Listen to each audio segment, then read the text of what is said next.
Well, think about your life along 6 dimensions. What do you want for your...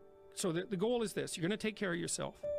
You're going to have a life in 3 years that justifies its suffering. That's the goal. So you can invent the damn life, but you have to think what you would be satisfied with so you wouldn't be all bitter and resentful. It's like, okay, what do you want from your family? What do you want from your friends? How are you going to educate yourself? What do you want for your career? How are you going to use your time outside of work? How are you going to handle drugs and alcohol and other temptations like that? How are you going to keep yourself mentally and physically healthy? And these are open questions, like you get to answer them.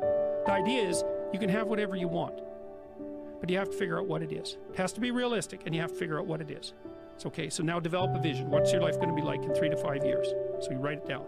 Then we do something else, which is, okay, your bad habits and your resentment and your bitterness and all of that, your procrastination gets completely out of hand, and you auger down, and you're in your own personal version of hell in 3 to 5 years. What does that look like? Well, everyone knows that. It's like everyone can look into the future and think, well, if I keep going on this dark path, this is where I'll end up. Well, then you've got a little hell outlined for yourself to run away from, and you got a little heaven outlined for yourself to run towards, and then you're motivated. Because sometimes, you know, you're just hopeful. I would like a good thing to happen. It's like, yeah, but you know, I'd like to drink half a bottle of whiskey tonight too. It's like, so which is it going to be? Well, just being hopeful about the future might not be enough, but then you think, oh, I see, like, there's that little hell thing that I outlined that's waiting for me.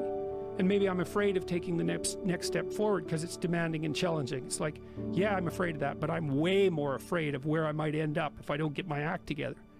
And people should be. That's why there are conceptions of hell in so many religions. It's like, hell's a real place. Whether it's eternal, that's a whole different question. Whether it's waiting for you in the afterlife, that's a whole different question.